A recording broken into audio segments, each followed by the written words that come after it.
நாடு முழுவதும் உள்ளூர் சமூக மையங்களாக பதிவு செய்த 200 இந்து வழிபாட்டு தலங்கள் அல்லது கோயில்களுக்கு 20 மில்லியன் ரிங்கேட் நிதி ஒதுக்கீட்டை பிரதமர் அறிவித்திருப்பதை மஹிமா எனப்படும் மலேசிய இந்து ஆலயங்கள் மற்றும் இந்து அமைப்புகள் பேரவையின் தலைவர் டத்தோ என் சிவகுமார் வரவேற்றுள்ளார். ஆனால் சமூக மையங்களாக செயல்பட எந்த அடிப்படையில் இந்த 200 இந்து வழிபாட்டு தலங்களை அரசாங்கம் தேர்வு செய்யும் என அவர் கேள்வி எழுப்பினார். அம்மையங்கள் உள்ளூர் மக்களின் எதிர்பார்ப்புகளுக்கு ஏற்ற வகையில் இருக்குமா எனவும் அவர் கேள்வியை முன்வைத்துள்ளார். இந்தியர்களின் சமூக கலாச்சார பொருளாதார மேம்பாட்டுக்கு உதவிட இந்து வழிபாட்டு தலங்களை சமூக மையங்களாக உருமாற்றுவது என்பது மிகவும் பயனுள்ள ஆக்கப்பூர்வமான முன்னெடுப்புதான்.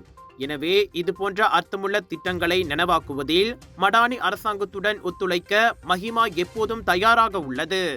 என்றாலும் தங்களை பொறுத்தவரை யாருடைய தலையீடும் இன்றி அந்த தேர்வு முறை துல்லியமாகவும் நேர்மையாகவும் வெளிப்படையாகவும் இருக்க வேண்டும் என்றார் அவர். உள்ளூர் மற்றும் பொதுமக்களின் நம்பிக்கையை பெற அது அவசியமாகும். எந்த ஒரு சந்தேகத்திற்கும் இடமளிக்கா வண்ணம் நிதி ஒதுக்கீடும் சரியான முறையில் மேற்கொள்ளப்பட வேண்டும். பெயர் நியமனம், கட்டணம் செலுத்துதல் உள்ளிட்ட பல்வேறு அம்சங்கள் அதில் கணக்கில் கொள்ளப்பட வேண்டும் என அவர் வலியுறுத்தினார். அனைத்தும் முறையாகவும் நியாயமாகவும் மேற்கொள்ளப்படும் பட்சத்தில் இந்த சமூக மைய உருமாற்ற திட்டங்களில் மஹிமா உறுதுணையாக இருந்து அதன் அடிப்படை நோக்கத்தை அடைய துணை நிற்கும் என சிவகுமார் உறுதியளித்தார்.